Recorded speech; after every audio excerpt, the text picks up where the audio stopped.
Hello, peeps. It's Paul, the Ripples guy. It is April something of 2023, and we are hanging out together. I'm so glad to be with you.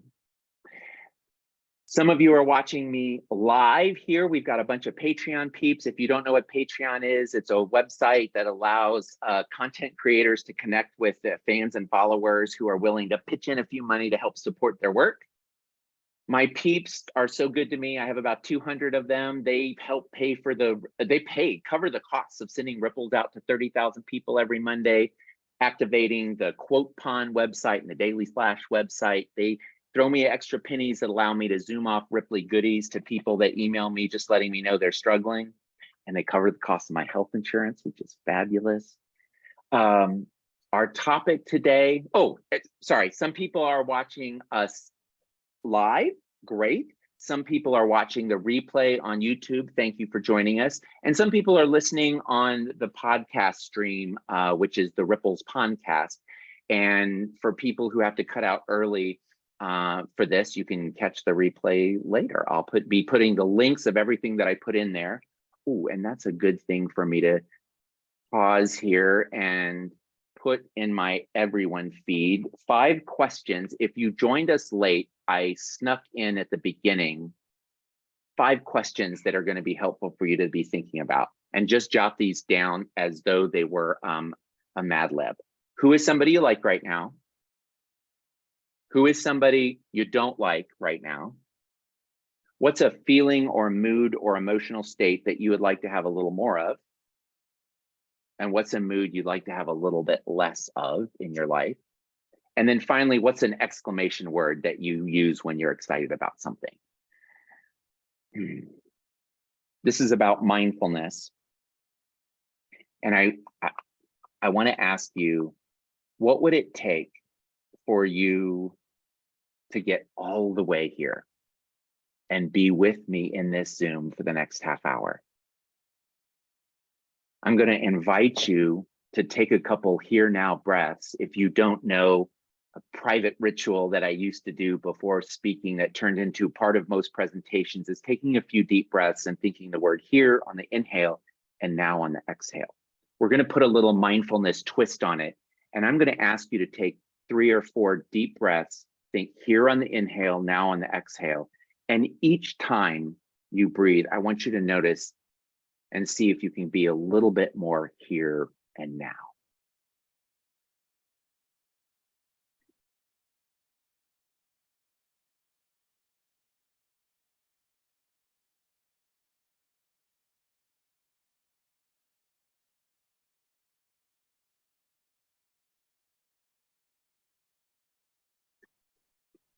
What's true for me when I was doing that as a private ritual before I ever told a soul about it was that the first one didn't do much. It was the second one when I thought, oh, what would it be like if I could be really present with this group I'm about to fire up and really focus on this topic? And the third time is when I usually remembered, you know what? This is the most important presentation I've ever given. This is the most important group of people I'm about to hang out with because this is what's happening here and now. And last night after we did our Zoomy Zoom and I was talking to some of the peeps, some of them said, you know, it took me a while at first to really get here all the way with you. And once I was here, it was amazing. And they are the ones that told me to tweak the opening to help you really see what you could do to get here. I want to also show you something really quick. If you could put your hand up in front of you like this, and I want you to try an exercise. Imagine if I told you that there's a little exercise you can do where you just turn your hand like that. And if you do it at the right speed and you do it in the right way, that you would suddenly feel complete calm and be able to concentrate completely. Do a couple of them and just see if it happens.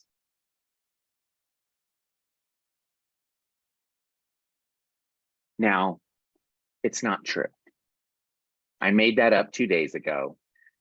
I don't know of any magic that you can do to instantly have lots of concentration and calm.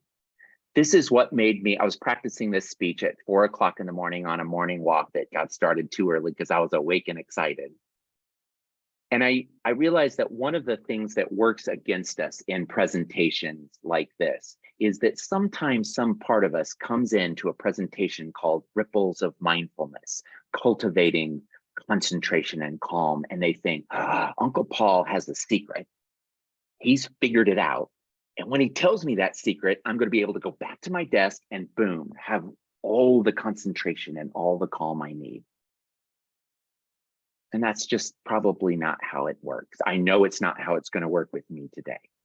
I've got some ideas. I have some techniques to share with you that if you're willing to experiment and implement them, very simple to do, I think can make a substantial difference in your ability to access calm and concentration.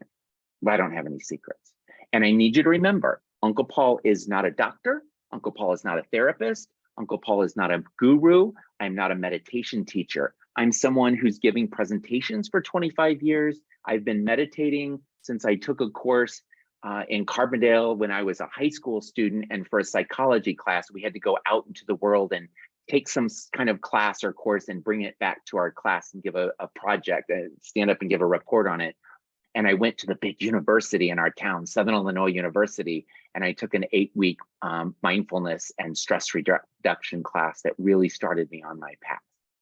And I've got some things that I think you're gonna like.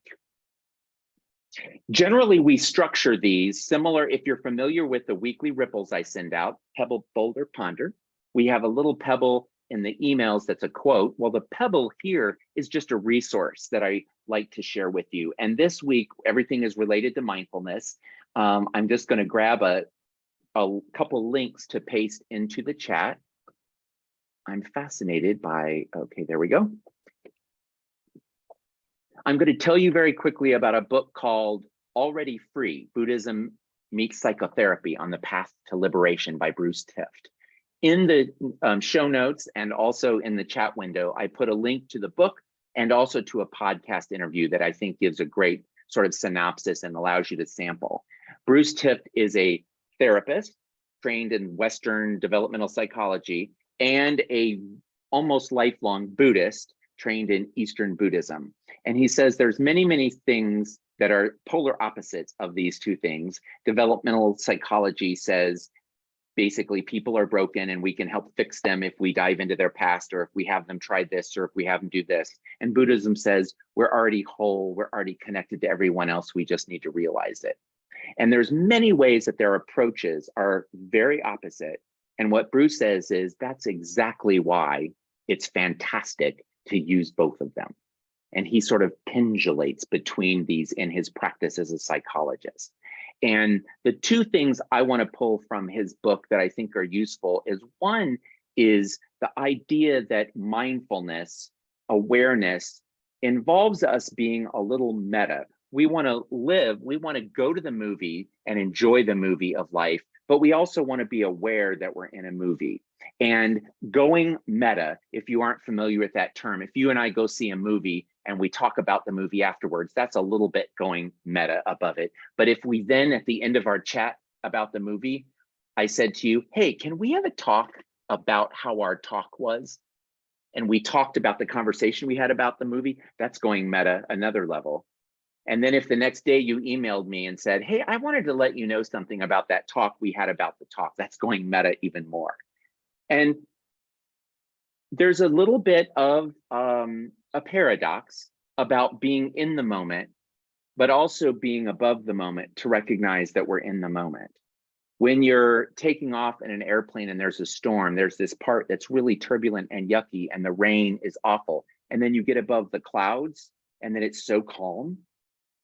And one of the ways we're going to play around with this is how can you be in the storm and then pop up and remember there's a place above the storm without necessarily leaving the storm. And I wanted to make sure that we covered that. And this quote that he had in the podcast interview: life isn't a problem to solve. Life is a process that we can participate in. And that's closer to where I think we're trying to get. The boulder, which in our weekly ripples is a little bit longer of a quote, is, and in here, it's an activity that I'm using either personally or professionally, and I'm borrowing something from Bruce Tift's book that I turned into my own activity that I don't even know if Bruce would approve. Yes, he's a Buddhist. He would say it's all good. But it is he has something called the stages of dissolving internal divisions. And I put a link in the chat window. I don't know why I'm having trouble saying chat window today. That is this document. And I'm going to tell you quickly that basically this is a stage theory about how we can embrace feelings that we have inside or events that are happening outside of us that we might normally try to ignore or that we find really unpleasant. And he said that there's these stages of dissolving the division between us and that negative emotion. And so if I ask you right now to look at your sheet, what's a emotion that you'd like to have a little bit less of? And I ask you to just hold that in your head and say, if you happen to be feeling that right now, can you recognize, hey, I'm feeling that right now? If you're there, the next one up is, can you tolerate? Are you willing, instead of saying, I need this to be gone, can I just tolerate having this right now? And if you got there, the next one is, can you accept that that is part of the human experience, your human experience right now? This is in my life, this is in my experience. And if you get there, is there anything you could do to actually like that it's here? Maybe not, I want it to stick around forever, but maybe it's got something to teach me. Maybe there's some upside to this. Maybe it's going to help me teach how to stay in the present moment. If you can get there, can you actually welcome it? I am so glad you're here. Come on in, stay as long as you need to stay. If you can get there, can you commit and say, all right, let's hang out till we learn everything we're supposed to learn from each other? And then the last one is, can you love it?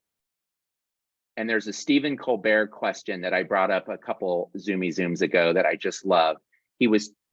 Stephen Colbert lost his dad and brother at when Stephen was age 10. He was talking to Anderson Cooper, who lost his dad at 9 or 10, and whose older brother died by suicide when he was 21 and had just recently lost his mom, Gloria Vanderbilt. And they were having a conversation on Anderson's podcast. And Stephen Colbert said, one of the questions I ask people is, can you learn to love the thing that you wish had never happened? Can you learn to love the thing that you wish had never happened? And he says, that's different than being glad it happened. It is not, I'm glad it happened. It's since it happened, can I find a way to love it? And some days, for some things, the answer is no, and that's okay. What I like about this is it gives us some tools to say, where am I at right now? And maybe what would it be like if I could go one up?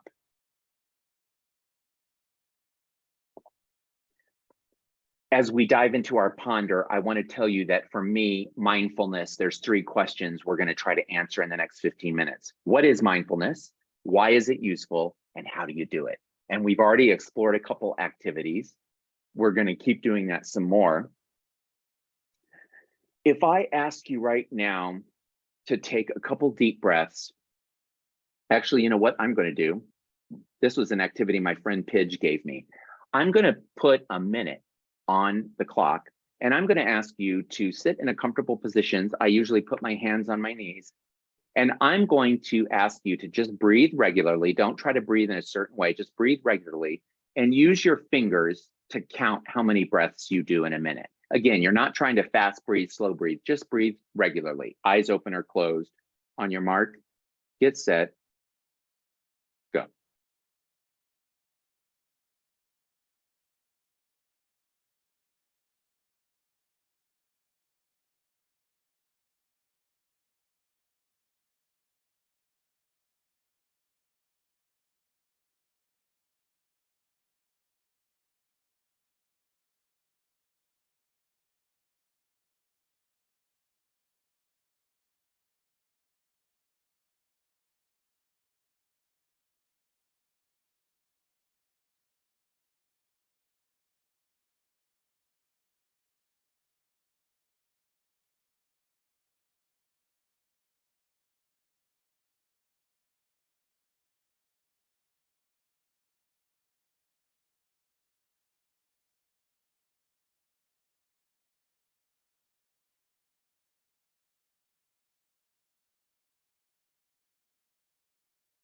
and stop.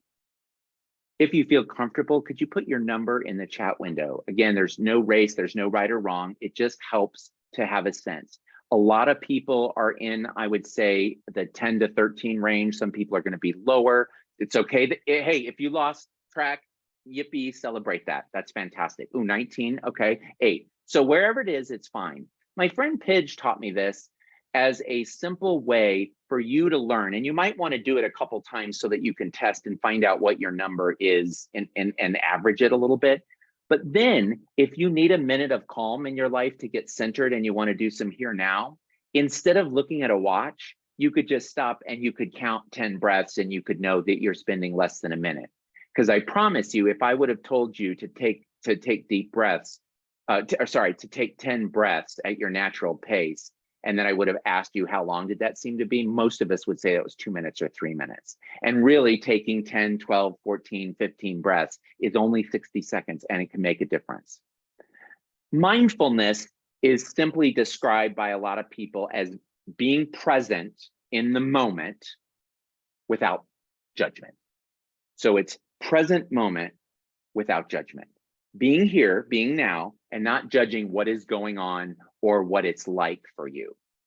A lot of mindfulness definitions that I think are really target at a word, awareness. It's the awareness that comes from being present in this moment without judgment. And again, it's that little added of what is going on right now. As soon as you become aware, as soon as you can say what you're feeling, you're not just feeling it, you're aware that you're feeling it. Who are you listening to right now?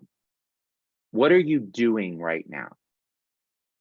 As soon as you can answer that question, you're aware. And the idea is to be here with it and also be aware of it.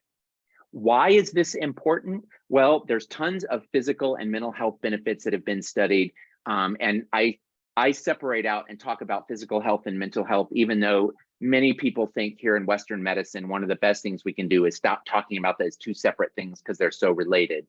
But in terms of managing blood pressure, diabetes, heart rate, stress, there's so many physical benefits that mindfulness-based practices can have an impact. Mental health, anxiety, depression, all kinds of mood, what they call mood disorders. We're going to have new words for those soon, I feel. There is substantial evidence, and there's a particular model that Jon Kabat-Zinn developed called MBSR, Mindfulness-Based Stress Reduction. That's an 8-week course.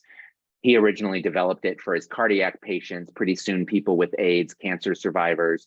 It just kept growing out, and lots of hospitals where there's lots of sick people that are also research institutions have started using MBSR and they're able to test it. And it turns out not only does it help people feel better, they report lower pain numbers, it often actually changes health outcomes. I would also add concentration and calm as two things that people come to mindfulness activities for. And it is worth thinking about concentration and calm as potential positive outcomes. I'll tell you what, I think the most valuable outcome for me of mindfulness is enjoying the present moment more, is just being here. I think I've been meditating a lot. Meditation is one form of mindfulness. Some people confuse those terms. Some people use them interchangeably, and I frankly think that's just fine. A lot of people make the distinction, mindfulness is a state we're trying to get into. Meditation is one activity that you can use to cultivate mindfulness. And the more we do it, the more we just enjoy the moment. And today it goes better when I start with a little mindfulness, when I infuse some breaths into my day. The final outcome that I would say it's worth pursuing, there's a muscle that we build in mindfulness and meditation called equanimity. And some of you know that I love the Calm app. Jeff Warren is a meditation teacher. He's also on the 10% Happier app of Dan Harris's. And he and Dan wrote a book together, a meditation for fidgety skeptics. Fantastic guy. Equanimity, I don't know if you've heard the word or not. I kind of sort of, but I didn't know what it was. He defines it simply as inner smoothness. And I like that simple definition. But it's the idea of easygoingness, of being prepared to say, I'm going to be calm, even if things happen that I wish they didn't. If you Google the term mental calmness, composure, evenness of temper, and it says, especially in a difficult situation, I would say, even in a difficult situation. And I'll tell you one of the reasons I end up beating myself up after a presentation so hard after 25 years of doing this and, you know, being pretty good at it, get paid good money for it. And I'm still pretty hard on myself afterwards. And it was just a few months ago that I realized the problem is that I had this idea of how it might go, how it could go, the fantasy. And when you're mentally practicing a speech at 4 o'clock in the morning, it can go fabulously. It's never going to actually go flawlessly in real life. And the problem is no matter how good it goes, I was comparing it to something that wasn't good. And one of the best personal growth things I've had is I started this presentation going, this is not going to go perfectly. Some spamming McSpammerton may show up and spam us. We've got a tornado watch. My power might go out in the middle of it. I can handle this. And so I've been building my equanimity muscle. And if you say that in advance before you sit down to meditate and you know distractions are going to come, we're going to talk about distractions. You know distractions are coming, it's a little bit easier to handle them. So how do we do mindfulness? Well, we've already been doing it. We've tried different, I will tell you that breath is one of Calm's best friends. And I don't mean Calm the app, I mean your Calm. And the really fascinating reason why breath is one of Calm's best friend is because it's easy to find. It kind of travels with us everywhere we go. It's easy to become conscious of our breathing. And because it is an automatic thing that we also have influence on, we can play around with it a little bit. But one of the cool things, and forgive me, remember, I'm not a doctor, I'm not a science person, I was a psych major, I don't have a lot of science in my background. But there's all these neural pathways that communicate between our mind and our body, yes? And I had always assumed until 2 weeks ago that the highways are interstates, two-way highways. And I found out that they're not. They're a bunch of one-way. Some things go from body to brain, some things go from brain to body. And it's not a 50-50 split. That the article I read suggested that 80% of these highways go from the body to the brain, and only 20% go from brain to body. So if we're trying to influence our state, one of the fastest way to do that, because we know our thinking affects our feelings, affects our behavior, our mind affects our body, affects our spirit, and it's all very interrelated. And we can do things at any point to influence the others. But if we know we got an easier in that carries with us, let's take advantage of that. And those couple here now breaths, they make a difference.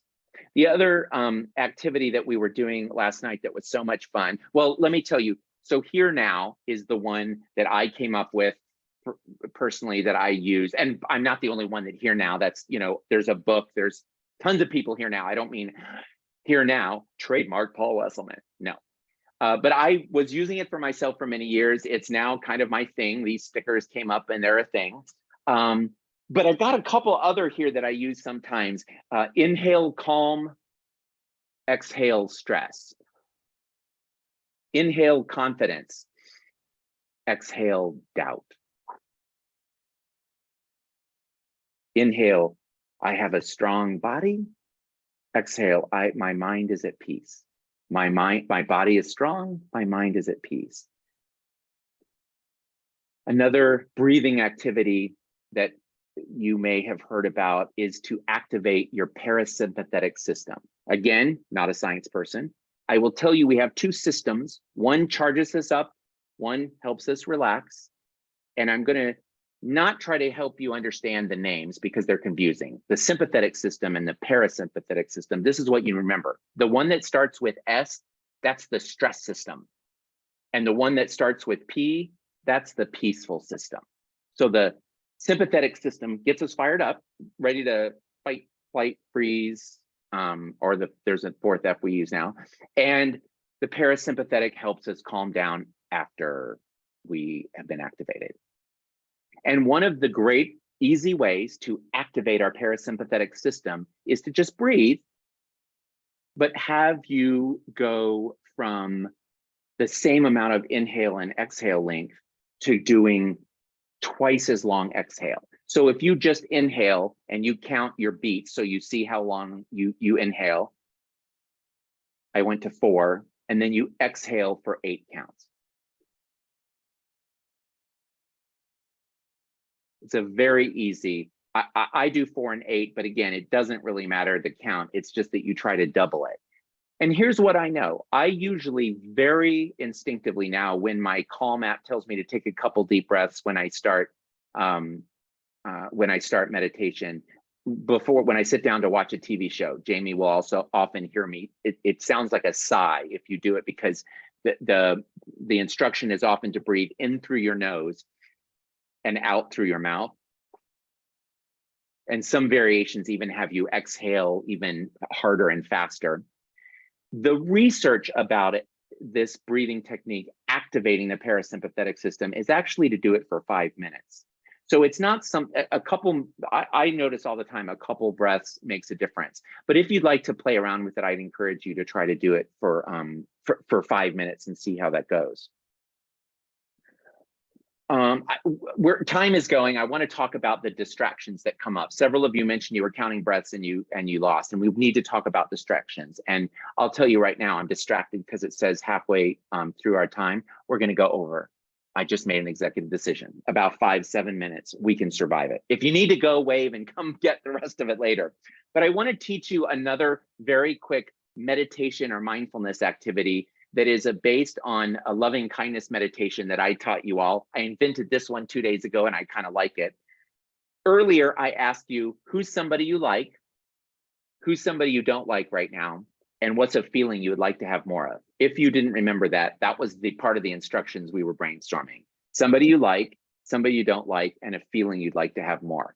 Here is the world's quickest loving kindness meditation. Whatever that feeling or state you'd like to have more of, really quickly, just wish some towards the person you like right now.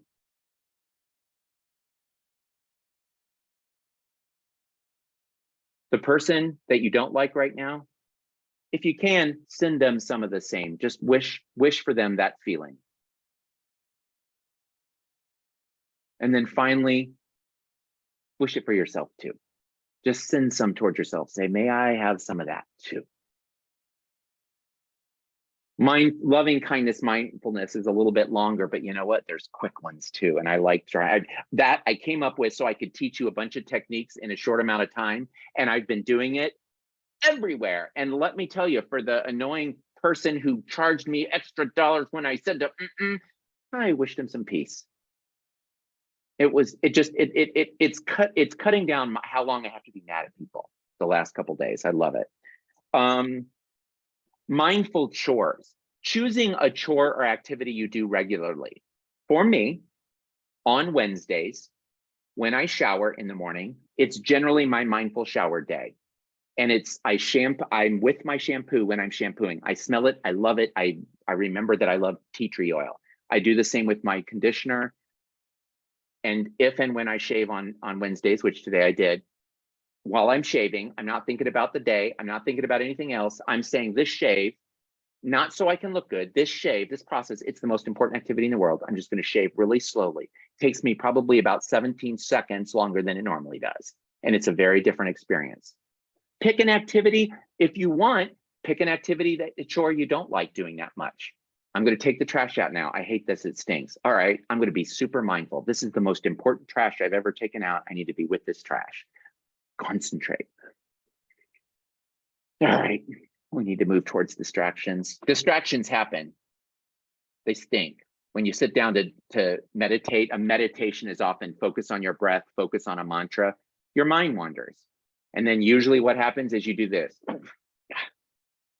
Go back to your breath. The goal with meditation and with mindfulness activities is when you get distracted to notice awareness, and to come back to what you were trying to focus on without judgment. And that's the biggest part that most of us who try to get better at mindfulness is we just beat ourselves up. Oh, I have a solution. I'm so excited about this. Dan Harris was on interviewing somebody, I don't remember, on his podcast, and he talked about the word amaho is a word his teacher, his meditation teacher, gave him, that when you catch yourself distracted, to say amaho, which is yay, this is a good thing, to say it's a good thing and to come back. I changed that and I came up with an exclamation. Do you remember, if you're old like me, when Yahoo was advertising on TV left and right? Yahoo! That is my exclamation that I use when I realize that I'm distracted. Yahoo! Woohoo! And it feels at first a little fake because I'm not excited that I got distracted. I'm pissed, I'm mad. But then actually, since last night, when I taught this last night, I was thinking about it afterwards and I realized I'm not trying to convince myself to be excited that I got distracted. What I'm Yahooing is the awareness, because the minute that you're aware you're distracted, you're no longer a distracted person. You're a person who's aware that you're distracted and you can come back. And that's worth getting excited about. Because even though I'm up to 100 days, just shy of 100 days in a row of meditating, and I purposely broke my 571-day streak on December 31st, so I could start over at January 1st with a new streak. I get distracted all the time, constantly. I do 30-minute sits now, not every day. I do probably 3 10 minutes a week and 4 or 5 30-minute sits, and I distract. But I'll tell you, what's happening that's different is instead of going, oh, I'm like this. And the irony is, the paradox is that if you want to have fewer distractions when you're working, when you're meditating, when you're enjoying dinner with a friend, you have to not only be okay that you get distracted, you have to embrace them as opportunities to increase your awareness. And then again, the paradox, if you can live with paradox, the more you're okay, I got distracted, that's great. You'll have less of them. Time is ticking, and I want to be careful that I know people have busy times. I'm going to take a look at my notes real quick before we wrap up. Yes, we did all the things that we need to do.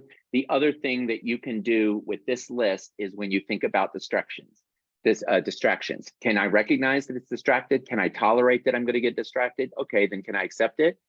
Can I like it? Can I welcome the distractions? Can I even commit to the fact that I'm a distractible person? Can I love it even though I don't want to be a distractible person? And play around with it and see what happens. Our time goes so fast. I'm glancing at my list, and the only thing that I really wanted to have mentioned is Martha Beck, somebody who I listened to her podcast. I just happened to catch something she said a couple weeks ago, that when you're lost in an emotion or an experience that you really don't like, her trick is to remember to find me. When you're trying to find yourself, when you're lost in an emotion or an experience that you don't like at all, the trick to finding me is to remember the acronym ME, M-E. M is mindfulness. So just becoming aware in the moment, and then activating your equanimity muscle and saying, all right, inner smoothness. This is an unpleasant experience. I can handle an unexpected experience. I can recognize that it's unpleasant. Can I tolerate it? Can I accept it? How high up can I go in this to dissolve the division between me and this feeling, or me and this experience? And again, it's not about being glad that you're getting robbed at gunpoint. It's not about being glad that you're having a flashback to something awful. It's about saying, how can I be aware? How can I find me? How can I be aware in the present with this thing that's going on? And how can I activate my equanimity? It's okay that things aren't going to be flawless right now. to help you access the resources to keep going and to keep growing through that process. I am okay that we are a little bit long and that it's time for me to wrap up at this time. I can tell you this, I'm going to turn off the recording here in a little bit, and I'm going to be waving goodbye to the people who joined us as guests today. The peeps and I have a little bit of business that we're going to attend to. But before we do that, actually, let me say, to end the recording, thank you so much for attending this and or watching this later and or listening to the recording. I will see you next time.